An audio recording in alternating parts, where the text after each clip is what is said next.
Baik, sebelum talk show kita mulai, kami himbau kepada seluruh jamaah untuk dapat mengisi saf-saf terdepan terlebih dahulu, agar nantinya faidah yang berharga yang Ustadz sampaikan dapat terserap dengan lebih maksimal. Baik, tafadhol untuk para jamaah agar dapat mengisi saf-saf terdepan yang masih kosong terlebih dahulu. Baik, bismillahirrahmanirrahim. Assalamualaikum warahmatullahi wabarakatuh. Alhamdulillahi ala ihsanih wa syukru lahu ala taufiqihi wa amtinanih. Ashhadu an la ilaha illallah wahdahu la syarika lahu ta'ziman li sya'nih wa ashhadu anna Muhammadan abduhu wa rasuluhu ad-da'i ila ridwanih wa salawatullahi wa salamuhu alaihi wa ala alihi wa ashabihi wa ikhwanih wa man tabi'ahum bi ihsanin ila yaumi liqa'ih, amma ba'd. Segala puji bagi Allah Subhanahu wa ta'ala yang telah melimpahkan nikmat dan rahmatnya, yang karena itulah kita masih diberikan kesehatan dan kesempatan sampai pada malam hari ini. Jamaah Masjid Al-Muqtasidin dan pemirsa ANB Channel dimanapun antum berada, yang semoga dirahmati Allah Subhanahu wa ta'ala. Alhamdulillah, pada malam hari ini Allah kembali mengizinkan kita untuk melanjutkan talk show seri Al-Muamalah yang membahas buku Halal Haram Bisnis Online karya Ustadz Amin Nur Bait STBA Hafizahullahu Ta'ala. Insyaallah judul yang akan dibahas pada malam hari ini yaitu trading saham online dan forex. Sebelum talk show kami mulai, ada beberapa himbauan untuk para jamaah, yaitu yang pertama, hendaklah para jamaah memperhatikan adab dalam menuntut ilmu. Ketika Ustadz menyampaikan materi, kita duduk dengan tenang, mendengarkan dengan baik, dan mencatat faidah-faidah berharga yang disampaikan. Yang kedua, bagi para jamaah yang memiliki pertanyaan dapat bertanya secara langsung atau mengirimkannya melalui WhatsApp masjid yang telah dibagikan di grup WhatsApp Talk Show Muamalah. Baik, karena Ustadz telah hadir bersama kita semua, marilah kita mulai Talk Show Muamalah pada malam hari ini. Assalamualaikum Ustadz. Waalaikumsalam warahmatullahi wabarakatuh. Kaifa hal Ustadz? Alhamdulillah bi khair. Alhamdulillah. Kajian di FAUI ini paling lama liburnya. 2 bulan ya. Ramadan dan Syawal. Karena Syawal sudah berakhir, kita baru kajian. Insyaallah Ustaz. Insyaallah tema kita pada malam hari ini yaitu trading saham online dan forex Ustaz. Insyaallah. Ya. Jadi di era sekarang ini banyak sekali anak muda yang ingin kaya instan Ustaz. Nah, Kaya mie instan atau kaya instan? kaya dengan cara yang instan Ustaz. Kaya dengan cara instan. Jadi pengen dengan waktu yang singkat, dia pengen punya kekayaan yang banyak gitu Ustaz. Insyaallah. Nah, semua kayaknya pengen kayak gitu ya. Dan di antara yang dia gaung-gaungkan oleh influencer zaman sekarang itu trading Ustaz. Jadi dengan waktu singkat kita dapat memperoleh return yang sangat tinggi. Nah, yang ingin kita bahas pada malam hari ini yaitu yang sebagai permulaan yaitu bagaimana Ustaz takif fikih dalam permasalahan ini dan apa perkataan ulama yang paling rajih Ustaz? Terkait trading saham atau forexnya? Terkait trading saham online dulu Ustaz. Trading saham dulu ya. Ya, Ustaz. Baik. Jadi alhamdulillah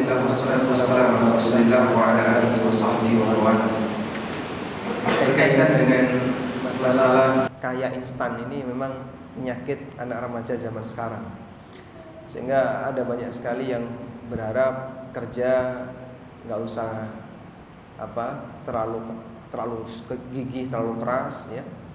Tidak perlu banyak keluar tenaga, cukup buka laptop tapi bisa dapat duit banyak.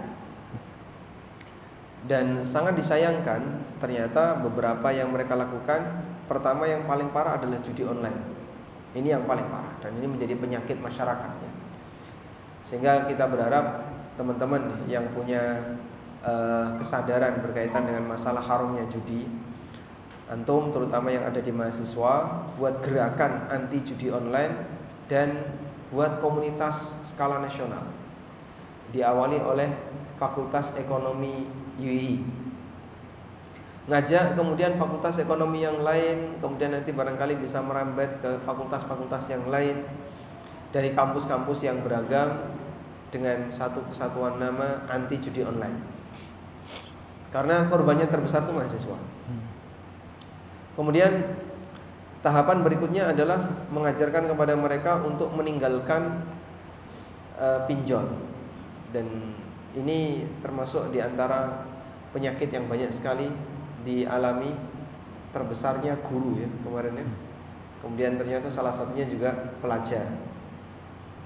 Lalu model game online yang di situ ada jual beli senjata. Sehingga ketika dia bisa memproduksi senjata lalu dia jual, hakikatnya itu judi. Dan dia bisa mendapatkan penghasilan dari situ. Tapi ini sangat tidak produktif. Nah, akhirnya generasi muda kita nggak tahu nasib mereka nanti ke depan kayak gimana. Akhirnya yang mereka kembangkan adalah dia hanya usaha tapi sangat fiktif semuanya. Mulai dari judi online, game online dan seterusnya. Sebelum ini ada trading forex. Kemudian sebelumnya yang sedang semarak adalah, atau kemudian setelah forex ada kripto. Lalu kemudian ada juga semarak trading saham. Kalau trading saham memang sudah lama ya. Cuman ini semuanya mengajak kepada anak-anak muda, begitu internetnya semakin lancar dan akses begitu mudah, teknologi begitu gampang dipelajari, akhirnya banyak teman-teman remaja yang dia ya hanya fokus di bagian yang saya kira di unit real itu nggak begitu produktif. Baik, jadi itu bagian dari masalah bersama. Kita berharap semoga mahasiswa-mahasiswa mulai sadar bahwa ini adalah ancaman bisa jadi bagi generasi ke depan. Kalau orang hanya bermain di judi online, bermain di game online, kira-kira nanti kalau mereka di usia 40 tahun mau ngapain? Di usia 50 tahun mau ngapain? Karena unit yang real sudah nggak ada. Mereka hanya bekerja di dunia fiktif. Nah, selanjutnya berkaitan dengan trading saham ya. Kalau berbicara tentang trading saham sendiri, kita perlu pisahkan antara saham itu sendiri dengan trading saham. Maka akan lebih bagus kalau kita urutkan dari memahami saham itu sendiri. Saham ya, yang kita pahami secara bahasa dari kata as-sahmu yang artinya jatah. Nabi SAW ketika mendapatkan laporan dari seorang sahabat atau dari para sahabat, bukan seorang sahabat, dari para sahabat, bahwa para sahabat ini baru saja meruqyah orang kafir, orang musyrik dengan membaca surat Al-Fatihah. Yang dalam posisi orang musyrik ini sedang disengat atau kesakitan karena disengat binatang berbisa. Lalu diruqyah oleh salah satu sahabat, kemudian sembuh. Akhirnya mereka dikasih hadiah kambing. Tapi mereka tidak mau untuk menikmati kambing ini, tidak mau untuk menyembelih, tidak mau untuk makan, sampai dilaporkan dulu kepada Rasulullah SAW. Akhirnya ketika tiba di kota Madinah, mereka melaporkan ini kepada Nabi SAW. Lalu Nabi SAW mengatakan, wa'tini sahmi. Kalau begitu berikan jatah untukku. Sahmi di situ maksudnya adalah jatahku. Sehingga makna bahasa dari saham adalah jatah. Selanjutnya, secara istilah saham ini masuk dalam istilah ekonomi atau istilah yang sifatnya adalah murni duniawi. Jadi definisi syar'inya mungkin kurang tepat karena ini tidak berangkat dari urusan syar'i, tapi ini urusan dunia. Maka definisi saham yang benar ya kembali kepada yang mereka paham ekonomi. Anda paham tentang saham, itulah definisi saham. Karena itu kalau saya ditanya definisi saham secara syar'i gimana? Ya tidak ada, itu bukan istilah syar'i. Tapi kalau Anda tanya apa definisi sholat secara syar'i, ya itu ada. Karena kata sholat berasal dari syariat. Apa definisi puasa secara syar'i itu ada. Tapi kalau definisi lampu secara syar'i ada nggak? Tidak ada. Kenapa? Urusan dunia. Definisi tembok secara syar'i tidak ada. Itu urusan dunia. Artinya Anda sebagai manusia yang tinggal di dunia ngerti benda ini namanya lampu dan Anda bisa mendefinisikan. Ngerti benda ini namanya tembok dan Anda bisa mendefinisikan. Selanjutnya, para ulama berbeda pendapat. Saham dengan definisi seperti yang dipahami oleh orang-orang ekonomi. Selanjutnya para ulama beda pendapat. Apa sih takyif fikih untuk saham? Takyif fikih itu artinya pendekatan fiqhiyah dalam memahami posisi saham. Ada dua pendapat yang masyhur dalam hal ini. Pendapat yang pertama, saham itu barang dagangan. Maka orang memiliki saham statusnya sama sebagaimana dia punya barang dagangan. Bisa diperjualbelikan, bisa dihibahkan, sebagaimana layaknya barang dagangan, tanpa memandang apa unit usaha yang dilakukan. Pokoknya kalau sudah jadi saham itu barang dagangan. Dan ini adalah pendapat yang disampaikan oleh Syekh Jadul Haq, salah satu di antara mantan Syekhul Azhar, guru besar Al-Azhar. Kemudian pendapat yang kedua, bahwa saham itu adalah surat berharga yang mewakili kepemilikan aset di perusahaan penerbit, yang mewakili kepemilikan aset di perusahaan penerbit. Sehingga kalau ada perusahaan A, lalu saya punya 50 saham, 50%, itu sama dengan saya memiliki 50% aset di perusahaan A tersebut. Dan pendapat yang kedua ini pendapat yang lebih kuat, dan ini merupakan pendapat jumhur ulama ketika mereka memberikan penjelasan tentang takyif fikih atau pendekatan fikih berkaitan dengan saham. Baik. Dan insyaallah setelah kita paham bahwasanya saham itu hakikatnya adalah surat berharga yang mewakili kepemilikan aset, nanti baru kita akan lihat beberapa turunan dari hukum, mulai dari trading saham, kemudian terlibat untuk beli saham dan seterusnya. Selanjutnya, pertanyaan lagi atau saya langsung? Silakan. Tadi Ustadz telah menyampaikan terkait definisi saham dan juga takyif fikih, Ustadz. Nah, selanjutnya kalau untuk batasan-batasan perusahaan mana saja yang sahamnya boleh diperjualbelikan itu bagaimana, Ustadz? Baik. Setelah kita paham tentang takyif fikihnya, bahwa saham tadi adalah surat yang mewakili apa? Kepemilikan aset. Bukti bahwasanya Anda memiliki aset di perusahaan penerbit saham. Berikutnya, batasan perusahaan yang seperti apa, di mana kita boleh untuk memiliki sahamnya. Mengenai batasannya, memang para ulama beda pendapat. Ada di antara pendapat itu yang sangat longgar, dan ada yang pertengahan, dan ada yang sangat ketat. Mereka berbeda pendapat dalam menentukan mana perusahaan yang dia bisa direkomendasikan untuk dibeli sahamnya, dan perusahaan seperti apa yang tidak direkomendasikan untuk dibeli sahamnya. Yang kami tahu, wallahu a'lam, yang paling longgar dalam hal ini adalah DSN MUI. Standar yang digunakan oleh DSN MUI untuk perusahaan yang boleh dibeli sahamnya adalah perusahaan yang bergerak di unit usaha yang halal. Kalau unit usahanya haram, seperti perusahaan khamr atau perusahaan jasa haram, misalnya perusahaan jasa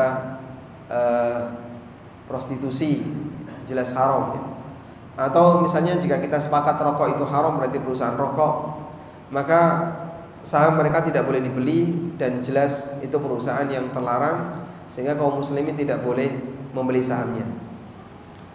Yang kedua, kriteria yang kedua adalah pendapatan, nilai pendapatan perusahaan tersebut yang bentuknya haram, kalau nggak salah tidak lebih dari 30%. Nilai pendapatannya tidak lebih dari 30%. Sehingga kalau misalnya perusahaan ini punya pendapatan yang beragam antara halal dengan yang haram, campur, maka pendapatan yang haramnya tidak boleh lebih dari 30%. Yang ketiga, bahwa jika perusahaan ini terlibat dalam transaksi haram, terlibat dalam transaksi haram belum tentu pendapatannya haram ya. Dia dukung transaksi haram, terlibat dalam transaksi haram. Misalnya utang riba atau dia punya piutang riba. Itu tidak lebih dari 45% dari total aset. Sehingga kalau ada perusahaan A nilainya 1M misalnya, lalu 450 juta itu masuk sebagai deposito, berarti dia 45%-nya ya. Maka ini sudah berada di ambang batas. Kalau lebih dari itu, maka perusahaan ini masuk kategori perusahaan bermasalah. Baik, ini standar yang diberikan oleh DSN MUI. Kemudian ada standar yang lebih ketat daripada standarnya DSN. Standar pertengahan. Untuk standar pertengahan, yang pertama, bahwa perusahaan itu harus perusahaan di unit yang halal, jelas ini ya. Yang kedua, batas penerimaan haram perusahaan itu tidak lebih dari 5%. Tidak lebih dari 5%. Jadi kalau misalnya perusahaan ini punya deposito, lalu depositonya menghasilkan riba, riba ini kan masuk ke revenue perusahaan. Ketika riba ini masuk ke revenue perusahaan, tidak boleh lebih dari 5% dari total penghasilan dan pendapatan perusahaan. Yang ketiga, kalau ada dana perusahaan yang dipakai untuk unit usaha haram, tidak boleh dari 25%. Nah, batasan ini diterbitkan oleh Hay'ah Syar'iyyah Bank Rajihi, DPS, Dewan Pengawas Syariah Bank Rajihi. Kemudian yang ketiga, ini yang paling ketat, bahwa saham yang boleh dibeli adalah saham dari perusahaan yang unit usahanya halal dan dia tidak melakukan praktek transaksi haram baik utang maupun piutang. Dia tidak boleh melakukan praktek transaksi haram baik utang maupun piutang. Kalau dia melakukan praktek transaksi haram baik utang maupun piutang, maka perusahaan itu bermasalah. Misalnya dia utang bank atau naruh deposito dana di bank, berarti dia melakukan praktek haram baik utang maupun piutang. Untuk jenis perusahaan semacam ini, maka menurut kriteria ulama yang ketiga tidak boleh dibeli. Dan yang ketiga ini yang kami ketahui itu adalah qoror dari Majma' Fikih Islami atau lembaga fikih internasional. Tayyib. Selanjutnya, secara pribadi dari tiga pendekatan ini, mana yang lebih mendekati, mana yang lebih sesuai kebenaran? Ini pendapat pribadi saya, dengan tetap menghargai adanya beda pendapat dalam masalah ini di antara para ahli yang bahas masalah ekonomi. Namun kalau secara pribadi dari tiga pendapat ini, mana yang lebih mendekati? Saya gunakan pendekatan yang pernah disampaikan oleh Ibnu Qudamah. Jadi begini, saat kita beli saham, itu hakikatnya adalah kita ikut terlibat dalam syirkah. Saat kita beli saham, hakikatnya kita ikut terlibat dalam syirkah. Sehingga kalau misalnya Mas siapa namanya? Mas Ihsan. Ihsan. Mas Ihsan punya perusahaan PT Cilok Raya misalnya ya. Nilai perusahaan beliau anggaplah misalnya 1 miliar. Kemudian saya mau mengakuisisi, boleh gak Mas Ihsan 50% saham Anda saya akuisisi? Oh iya silahkan. Dari nilai 1 miliar, lalu saya bayar ke beliau 500 juta. Udah, berarti 50% unit usaha ini sekarang jadi milik saya. Baik. Maka ketika saya bayar 500 juta dan saya punya saham 50% dari perusahaan itu, berarti saya ikut akad kerjasama dengan Mas Ihsan yang disebut dengan akad musyarakah. Sampai di sini Pak? Berarti saya bermusyarakah, saya bekerja sama dalam bisnis dengan Mas Ihsan. itu akad musyarakah. Musyarakah syirkah apa? Bisa disebut syirkah inan, syirkah inan atau syirkah yang lainnya. Yang jelas terjadi praktek musyarakah, tapi lebih dekatnya syirkah inan. Syirkah inan itu praktek musyarakah, kerjasama, tapi tidak ada standar angka. Mau modal berapapun bisa, mau kerja berapapun waktunya bisa. Itu namanya musyarakah syirkah inan. Nah, ketika saya sudah melakukan musyarakah dengan Mas Ihsan, dalam perjalanannya ternyata perusahaan Mas Ihsan ini bermaksiat. Misalnya utang bank atau naruh deposito di bank ribawi, berarti dia melakukan maksiat. Nah, saya sebagai mitra kerjasama beliau ikut punya 50% saham tadi. Apakah saya berdosa? Karena perusahaan ini bermaksiat. Saya bukan manajer, saya tidak punya wewenang untuk ngatur, sebab beliau yang mengelola. Saya hanya ngasih modal 50% dari seluruh unit usaha tadi. Ada sebuah keterangan yang disampaikan oleh Ibnu Qudamah. Beliau menyebutkan wa syirkatul inan tubna 'alal amanah wal wakalah. Syirkah inan itu dibangun di atas prinsip amanah dan wakalah. Maksudnya begini, kalau saya melakukan syirkah dengan Mas Ihsan, berarti saya sebagai wakil dan amin bagi Mas Ihsan. Sebaliknya, Mas Ihsan adalah wakil dan amin bagi saya. Begitu ya. Amin itu orang yang mendapatkan amanah. Ketika saya bekerja sama dengan Mas Ihsan, berarti beliau adalah wakil dan orang yang mendapatkan amanah dalam usaha. Karena saya telah menyerahkan 50% untuk beliau kelola, maka saat sudah menyerahkan 50% yang beliau kelola, berarti dalam posisi ini saya dan beliau saling mewakilkan. Sehingga seolah-olah ya sudah Mas Ihsan, silahkan harta saya kamu yang lola. Itu berarti apa? Saya mewakilkan beliau untuk mengelola harta yang saya punya. Yang nempel di perusahaan tadi saya punya 50%. Sampai di sini dong atau belum? Jelas 11? Jelas ya? Insyaallah. Boleh ngopi enggak mereka? Boleh, tapi enggak ada ya.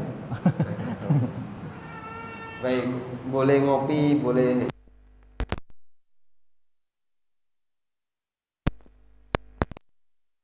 Saya lanjutkan. Syirkah itu dibangun di atas transaksi wakalah dan amanah.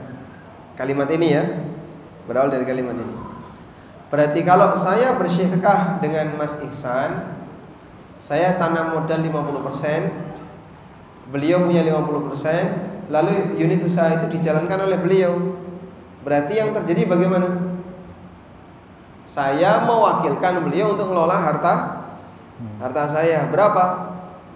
500 juta atau 50% dari unit usaha ini. Silakan Anda kelola. Lah kok ternyata beliau bermaksiat? Misalnya utang riba atau deposito riba. Dan saya tahu, kalau saya biarkan, berarti saya membiarkan beliau sebagai wakil saya untuk bermaksiat. Maka saya turut berdosa. Tapi kalau tidak saya biarkan, artinya saya tidak terima dengan kebijakan itu, maka konsekuensinya nanti adalah kamu harus menarik danamu. Karena perusahaan ini sedang berbuat maksiat. Dia utang bank, misalnya. Paham sampai sini? Baik. Nah, kurang lebih seperti itulah saham menurut pemahaman kami. Sehingga saat kita mau beli saham di sebuah perusahaan, tapi perusahaan itu punya funding ribawi atau lending ribawi, punya utang riba atau punya piutang riba, maka ketika kita bergabung di situ sebagai pemilik saham, berarti kita mengizinkan dia untuk melakukan transaksi yang bermasalah. Wallahu a'lam. Baik Ustadz, baru saja Ustadz telah menyampaikan dengan sangat detail Ustadz terkait saham. Nah selanjutnya sesuai judul kita pada malam hari ini yaitu trading saham online. Nah Ustadz, apakah ada perbedaan hukum antara transaksi saham secara online maupun offline Ustadz? Apakah ada perbedaan hukum antara transaksi saham online maupun offline? Ada transaksi saham offline. Kurang tahu Ustadz. Di zaman sekarang ada nggak? Mungkin ada ya, mungkin ada. Baik, kalau dilihat dari objeknya, pada prinsipnya sih nggak ada. Kalau dilihat dari objeknya, meskipun berkaitan dengan masalah bagaimana hukumnya trading saham, ini berarti terlepas dari pembahasan yang pertama tadi. Kalau pembahasan yang pertama kan fokus pada perusahaan penerbit saham. Perusahaan A dia sudah IPO dan bisa menerbitkan saham. Dibelilah oleh 100 orang. Perusahaan A menerbitkan anggap 30% dari total nilai dia. Dan dibeli 100 orang.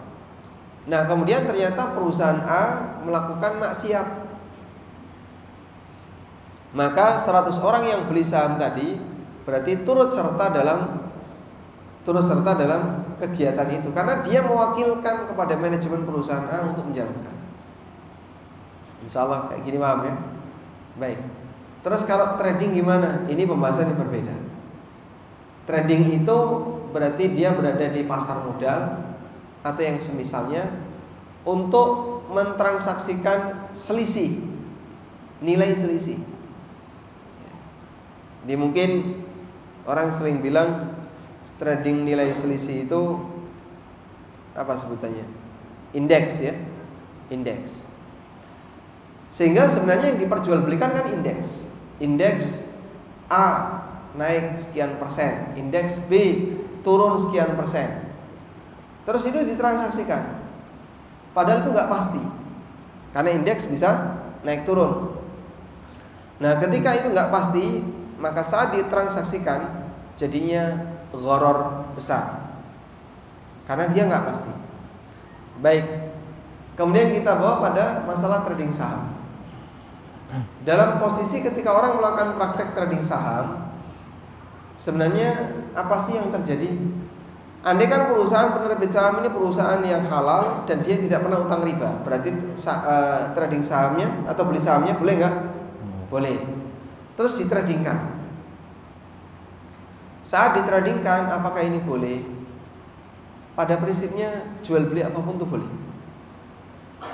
Pada prinsipnya jual beli apapun itu boleh. Oleh karena itu ketika seperti ini ditradingkan ya pada asalnya boleh. Cuman yang jadi masalah, apakah betul itu trading saham atau trading margin saham? Dan ternyata realitanya kebanyakan trading margin. Makanya modelnya buka tutup gitu ya. Sehingga kalau lagi murah dia buka, dia beli. Lagi mahal dia tutup. Sehingga pada waktu seperti itu dia bisa jadi melakukan praktek gharar. Ghararnya di mana, Pak? Hakikatnya itu duit dengan duit. Dan ini bagus, pergerakannya bagus, beli dalam jumlah banyak. Dan sepekan berikutnya, kayaknya kok harganya cocok ini, jual. Akhirnya modelnya kayak gitu. Jadi dia seperti entitas yang tidak berwujud, tapi mewakili kekayaan dan bisa dengan mudah dipindahkan. Wallahu a'lam. Nah, yang seperti ini berarti trading saham itu lebih dekat kepada model gharar dan kami tidak merekomendasikan. Kalau penggunaan saham untuk dicari dividennya bagi hasil, insya Allah tidak masalah. Meskipun perlu diperhatikan di bagian pertama tadi, apakah perusahaan ini pernah melakukan hal yang haram atau tidak. Haram terkait ini ya, terkait bisnisnya. Kalau haram terkait pribadi, komisaris dan seterusnya, orang lain tidak urusan. Wallahu a'lam. Baik Ustaz. Kemudian di buku tertulis bahwasanya saham diambil keuntungannya dari dua Ustaz, dari capital gain dan dividend play. Nah, itu penjelasan detailnya gimana Ustaz dan bagaimana hukumnya? Ya, mungkin istilah itu ma'ruf ya, ada capital gain, ada satunya apa? Dividend play. Kalau kemudian saya hanya untuk dividen saja, ya insya Allah itu aman, lebih aman. Cuman masalahnya perusahaan kamu apakah sudah bersih dari riba? Wah, utangnya banyak ya Pak. Nah kalau kayak gitu berarti kamu ketika utangnya banyak, kemudian kamu ikut saham di situ, berarti ikut terlibat dalam transaksi riba. Kecuali jika Anda menutupi utang dia di bank, dan saya tutupi, bunganya nggak usah dibayar, dan utang udah tutup, sekarang kita usaha. Nah kalau kayak gitu berarti dia sudah tidak melakukan maksiat lagi. Wallahu a'lam. Baik Ustaz, lanjut ke subjudul yang selanjutnya Ustaz nih, terkait trading forex. Yang satunya dividen. Jadi dividen pada prinsipnya boleh, cuman siapa perusahaan yang menerbitkan itu. Baik, kita fokus di saham dulu. Barangkali teman-teman ada yang mau menyampaikan sesuatu, kami persilahkan. Baik, jamaah yang ingin bertanya terkait apa yang telah Ustaz jelaskan barusan, mungkin dapat mengangkat tangannya untuk langsung bertanya. Tafadhol. Waalaikumsalam.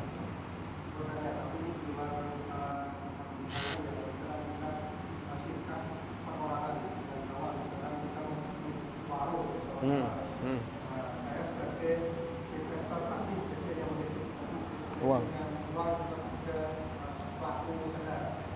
Dari segi kegiatannya halal, tidak melakukan sesuatu yang bermaksiat. Tapi apabila nantinya dalam waktu perjalanan bisnis itu mengalami kerugian, itu apakah juga termasuk dari seorang investor itu juga mengalami kerugian itu, atau kan ada juga sekarang lain misalkan maunya pas untung saja, ketika rugi dia minta mau balik-balikan, itu hukumnya gimana? Baik, jadi beliau bertanya tentang masalah akad kerjasama ketika ada temannya ya yang punya unit usaha, kemudian beliau ikut tanam modal di situ.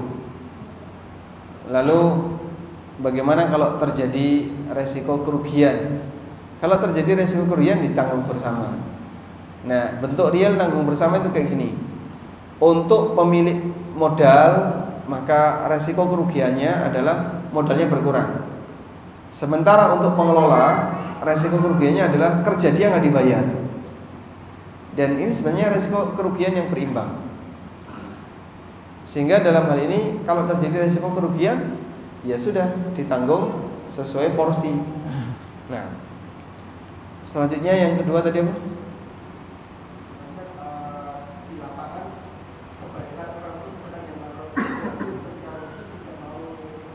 Iya, di lapangan ketika orang kerjasama, umumnya dia nggak mau rugi. Ya, kita juga nggak mau rugi. Cuman kita menyesuaikan aturan. Kalau dikatakan nggak mau rugi, kamu nggak mau rugi ya? Ya semua orang nggak mau rugi. Cuman ketika dia melanggar aturan, yang kita sebut ini melanggar aturan. Nah, apakah itu pelaksana juga wajib mengembalikan kepada promotor? Pelaksana wajib mengembalikan karena Kalau misalkan dari tidak pemodal itu kita memberikan kepada mereka karena rugi dan tidak teledor. Kalau nggak teledor ya modalnya tidak harus dikembalikan. Tapi sampaikan dengan laporan yang jelas dan tegas, tidak ada bagian yang ditutupi agar saling tahu sama tahu. Nah. Baik, mungkin dari jamaah ada pertanyaan selanjutnya. Silakan. Assalamualaikum warahmatullahi wabarakatuh. Waalaikumsalam warahmatullahi wabarakatuh. Ketika kita bekerja sama, ada pemodal dan ada pelaksana. Lalu prinsipnya juga kan ketika kita berbagi keuntungan, itu juga berisiko juga ya. Iya. Karena dua pihak yang kita sampaikan, pemilik modal ketika rugi, yang kedua modalnya pelaksana tidak dapat Gaji. Bayaran. Nah, kalau ada opsi ketika misalnya bagi hasilnya net profit itu 60-40 misalkan, ketika rugi si pemilik modal menanggung kerugian 60% porsinya, pelaksana tetap menanggung 40%. Itu boleh atau tidak? Iya, kalau misalnya terjadi rugi, apakah boleh kerugiannya dibagi berdasarkan persentase bagi hasil. Jadi kalau A dan B melakukan unit usaha bersama, lalu kemudian mereka mau melakukan bagi hasil, lalu ditetapkan anggaplah 40-60. Nah, ketika pas rugi dibalik jadi 60-40. Atau pas rugi kamu menanggung resiko 60%, kamu menanggung resiko 40%. Itu boleh atau tidak? Wallahu alam.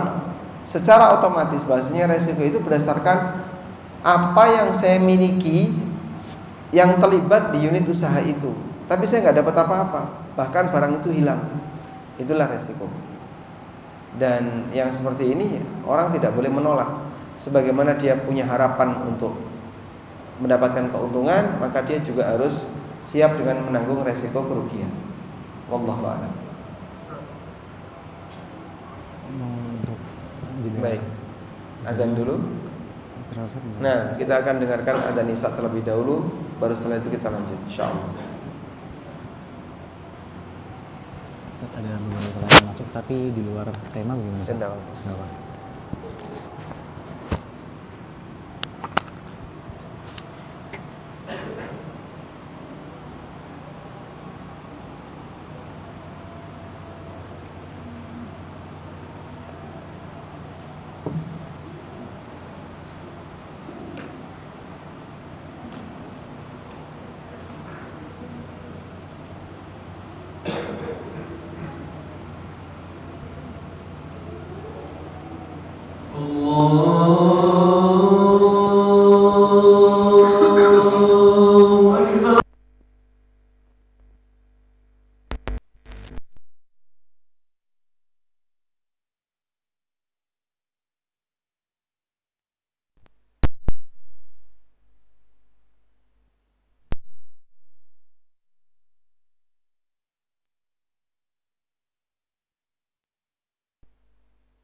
Baik, kita lanjutkan sesi tanya jawab untuk talk show muamalah pada malam hari ini. Mungkin baca yang pertanyaan via WA dulu ya, Mas. Baik Ustadz, Assalamualaikum warahmatullahi wabarakatuh. Waalaikumsalam warahmatullahi wabarakatuh. Izin bertanya Ustadz, bagaimana jika sebuah perusahaan menggunakan rekening bank konvensional karena untuk memudahkan administrasi, sementara bank yang syariah belum mendukung untuk memudahkan administrasi yang biasa dikelola? Misal bank konvensional X punya keleluasan untuk izin ABCD, sementara bank syar'i belum ada menu atau fitur izin ABCD tersebut. Syukran, jazakumullah khairan.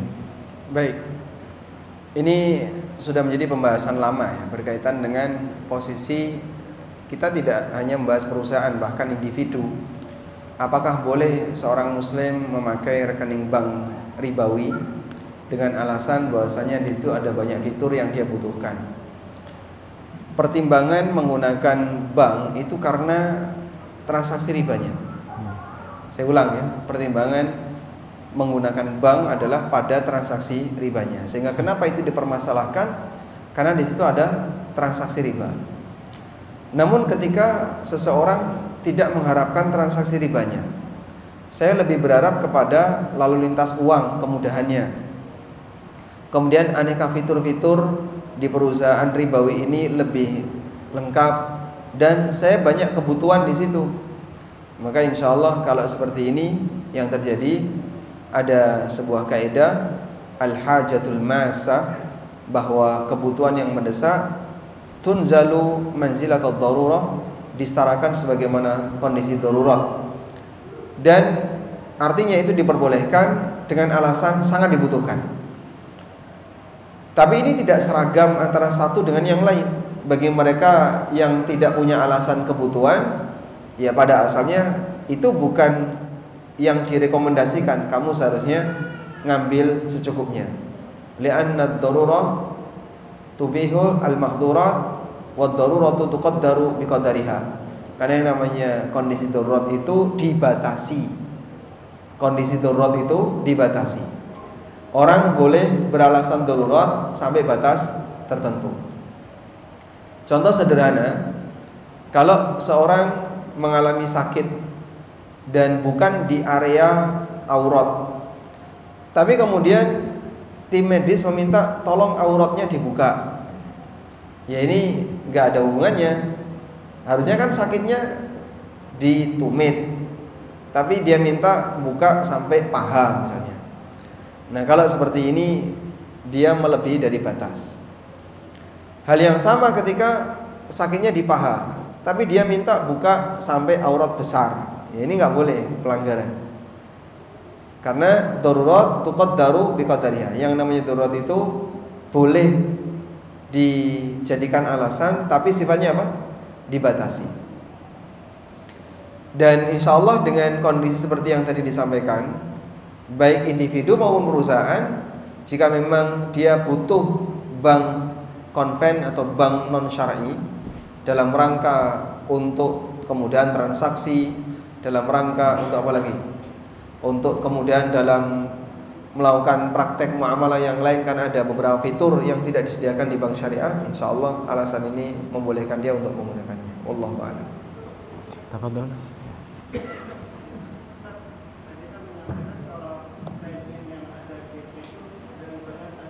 Apa? Yang ada?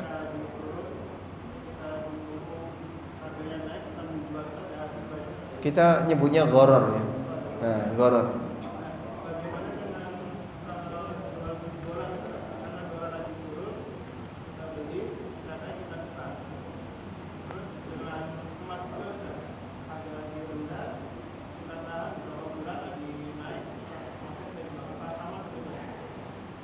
Ya, jadi saya mengakui bahwa di sana ada perbedaan pendapat ya, berkaitan dengan beberapa trading untuk unit yang apa ya, sebutannya nilai volatilitasnya sangat tinggi, seperti trading mata uang asing, tapi mata uang real ya, bukan main di forex. Karena kalau forex kan dia berada di aplikasi, mata uang apa lawan mata uang apa. Trading mata uang asing, misalnya dia nyimpan dolar, atau trading emas juga termasuk. Kemudian yang kedua misalnya kripto yang sangat tidak stabil, fluktuasinya nggak karuan. Nah, apakah trading semacam ini itu boleh atau tidak? Kita mengakui ada sebagian ulama yang bolehkan, dan bagi mereka ya namanya dagang ya kayak gitu. Dari dulu sebagaimana jual beli lombok juga sama, trading lombok itu ya. Nek kepedesan ya jadi murah, nek kurang pedes jadi mahal. Dan termasuk di antara unit atau hasil pertanian yang fluktuasinya sangat cepat itu lombok. Mungkin kalau dibuat grafik ya kurang lebih mirip seperti kripto. Baik. Kemudian ada juga yang mengatakan lihat dari tujuan utamanya. Karena di situ nggak ada fisiknya. Seperti kripto itu kan yang diharapkan bukan fisiknya. Andaikan kripto itu hilang nilai, apa yang bisa dimiliki oleh pemilik kripto? Anggaplah misalnya si A punya 100 Bitcoin, tapi nilai itu hilang, nggak ada nilainya. Apa yang bisa dimiliki oleh pemilik kripto 100 tadi? Dia nggak punya apa-apa. Sehingga saat dia membeli Bitcoin sebanyak 100 Bitcoin dengan harapan nanti harganya naik, ternyata harganya nggak naik-naik, malah turun. Nah, ketika turun dia takut nanti hilang harga, dilepas, rugi ya. Jadi seolah-olah dia itu store uang tertentu, balik uang nggak jelas berapa yang nanti akan saya dapatkan. Padahal tidak ada unit real. Nah, kalau lombok, kemudian dolar, emas, ada fisiknya nggak? Ada realnya. Kalaupun turun nilai, ini masih ada bertahan. Emas ini masih bisa saya pakai walaupun turun nilai. Nah, kalau misalnya emas hilang harga, mungkin ya. Terus ganti ake misalnya ya, misal ya, sehingga dunia sudah kebalik. Anggaplah misalnya emas hilang harga, di mana manusia sudah tidak lagi peduli dengan yang namanya emas. Anggap, lalu ada orang punya emas dalam jumlah banyak, apakah emasnya masih bisa dimanfaatkan? Bisa. Ya walaupun pemanfaatannya terbatas. Namun secara pemanfaatan bisa. Tayyib, dari sinilah kita perlu memahami perbedaan antara yang real dan yang tidak real. Nah, kembali ke saham tadi ya. Sebenarnya para trader saham itu yang diinginkan apa? Kalau kita perhatikan kok bukan aset, tapi lebih kepada margin. Sehingga dia misalnya beli saham perusahaan manufaktur X, dia kan tidak merasa saya punya aset di perusahaan manufaktur X loh ya. Saya beli sekian, bangga punya aset di situ. Enggak. Anggaplah misalnya saya mau wujudkan ini dalam bentuk aset real, datang ke perusahaan manufaktur tadi. Pak, saya mau minta Bego 1. Bisa? Nggak bisa. Makanya biasanya yang kayak gini hanya dipakai untuk modal trading, naik turun itu yang dicari. Sehingga ketika naik dia merasa untung, kalau turun dia rugi. Seperti seolah-olah dia pasang uang sekian, tolong ya, nanti uang saya ini bisa naik bisa turun. Dan bagi kami ya ini gharar. Karena sebenarnya yang diinginkan bukan unit realnya, tapi lebih kepada permainan uangnya. Ini pribadi saya ya, dengan tetap menghargai adanya perbedaan pendapat dari tokoh yang lain. Wallahu a'lam. Mungkin untuk pertanyaan lagi, boleh? Baik, kita lanjutkan untuk pertanyaan yang via WA. Izin bertanya Ustadz, apakah masih ada potensi mendapatkan pahala apabila dana syubhat, misal konten creator atau influencer, YouTuber, TikToker dan sebagainya, dibuatkan rekening sendiri agar tidak tercampur dana pribadi dan memang diniatkan untuk sosial, misal membangun jalan, sumur, pipanisasi, penghijauan, atau memberikan pinjaman tanpa uang, tanpa bunga agar orang tidak jatuh kepada riba. Jazakumullah khairan. Masya Allah. Kalau programnya pinjaman tanpa uang cocok gitu ya. Yang dipinjamkan apa itu? Buku ya. Baik. Berkaitan dengan keinginan seseorang untuk menjadi seorang influencer, YouTuber, dan aneka program viral yang lain. Sebenarnya niat utamanya apa?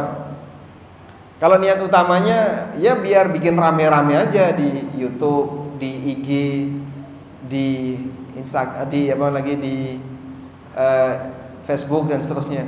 Apa manfaatnya? Anda nggak ada nilai manfaatnya sama sekali. Tapi kalau misalnya saya punya program edukasi, dengan program edukasi itu saya berharap ada orang yang dapat manfaat. Nah, masalah nanti ada pendapatan tambahan dari iklan dan seterusnya, ini sifatnya sampingan. Artinya itu bukan tujuan utama.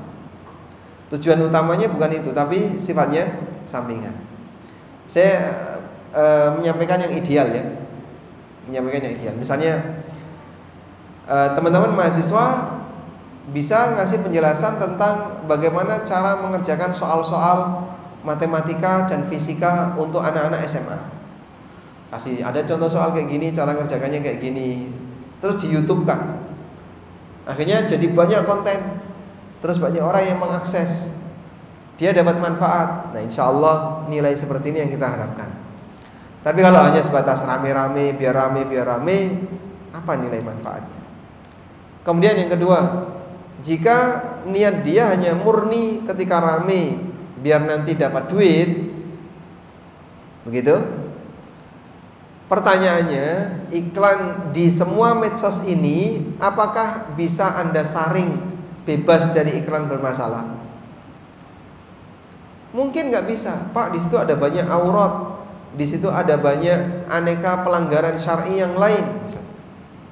Nah, ketika ada banyak sekali aneka pelanggaran syar'i, berarti pendapatan iklan ini bermasalah. Pendapatan iklan ini bermasalah. Meskipun nggak bisa dilepas, karena iklan itu kebijakan dari pemilik medsos tersebut. Sehingga ketika tidak bisa dilepas, mau tidak mau video Anda, konten Anda akan didomplengi oleh iklan. Saat konten Anda didomplengi oleh iklan, Anda nggak bisa nolak. Lalu tujuan Anda iklan itu. Seharusnya kan tujuan saya bukan iklan, tujuan saya edukasi. Tapi ini ada iklannya, Pak. Nah, ketika ada iklannya berarti sifatnya sampingan. Dan niat itu kan mempengaruhi hukum. Niat itu mempengaruhi hukum. Perbuatan yang sama tapi niatnya beda, hukumnya beda. Orang sholat lillahi ta'ala dengan orang sholat untuk cari perhatian orang lain, hukumnya sama atau beda? Beda. Padahal sama-sama sholat. Maka dari sinilah kita bisa memahami bahwa ketika Anda mau jadi aneka influencer tadi di semua medsos, kembali kepada niat. Niatnya apa? Saya ingin biar dapat iklan, lalu nanti penghasilannya bisa saya gunakan untuk beberapa kegiatan sosial tadi. Kalau seperti ini, Pak, jika Anda merasa bahwasanya pendapatan di iklan untuk medsos tadi adalah pendapatan bermasalah karena banyak iklan yang nggak benar, itu kan berarti ada orang kerja sengaja nyari yang bermasalah untuk beramal. Kalau sengaja nyari bermasalah untuk beramal, ya tidak boleh. Kalau mau beramal, gunakan harta yang halal. Bukan cari harta haram dengan niat beramal, atau nyari harta syubhat dengan niat beramal. Karena harta syubhat itu tidak bisa dipakai amal, namun harusnya apa? Dibersihkan. Lain halnya kalau Bapak melakukan hal yang mubah di medsos tadi, edukasi, atau Anda ngasih video-video yang bermanfaat bagi masyarakat, nge-share masalah agama dan seterusnya, sudah. Selanjutnya ada iklannya. Karena iklan nggak mungkin bisa dibersihkan. Ada iklannya. Lalu dari situ Anda mendapatkan penghasilan dari iklan. Nah, disitulah ya sudahlah, duit ini daripada nanti saya miliki, tak kasihkan untuk kegiatan sosial. Bisa. Wallahu a'lam. Cukup, insyaallah. Baik jamaah, qadarullah dikarenakan keterbatasan waktu, untuk pembahasan terkait trading forex akan kita bahas pada pertemuan selanjutnya. Insyaallah. Baik, kita cukupkan talk show kita pada malam hari ini. Terima kasih kepada Ustadz atas ilmu yang telah disampaikan dan juga atas jawaban dari pertanyaan-pertanyaan yang diberikan. Semoga apa yang telah Ustadz sampaikan dari ilmu dapat dibalaskan oleh Allah Subhanahu wa taala dengan pahala yang berlipat ganda dan dijadikannya amal jariah. Masya Allah. Selanjutnya kami berikan kesempatan kepada Ustadz untuk menutup talk show kita pada malam hari ini. Masya Allah. Jazakumullah khairan. Dan sebenarnya kita berharap teman-teman yang kuliah di Fakultas Ekonomi yang lebih berkepentingan ya untuk belajar seperti ini. Saya tadi sempat mampir di perpustakaan mini sebelah ya, dan ternyata buku-buku fikih muamalah nggak ada malah. Adanya Ketika Cinta Bertasbih. Ada nggak di situ? Atau buku-buku yang lain? Ya, mungkin disesuaikan ya sebagai edukasi barangkali untuk para mahasiswa yang mampir di masjid ini, sehingga kita punya peran dalam memberikan apa ya, setitik edukasi bagi mereka, walaupun hanya dengan menyediakan sebuah buku. Barangkali mereka baca, oh saya tertarik, terus dilanjutkan ya, misalnya buku Harta Haram Muamalat Kontemporer. Di sini nggak ada jurusan ekonomi syariah. Jurusan ekonomi syariah di Fakultas Ilmu Agama Islam, Ustaz. Di PAI ya? Iya. Masya Allah. Di Fakultas Ekonomi nggak ada. Nggak ada. Baik demikian, semoga bermanfaat. Wassallallahu ala nabiyyina Muhammadin wa ala alihi wa sahbihi wa sallam. Wa akhiru da'wana alhamdulillahi rabbil alamin. Wassalamualaikum warahmatullahi wabarakatuh. Waalaikumsalam warahmatullahi wabarakatuh.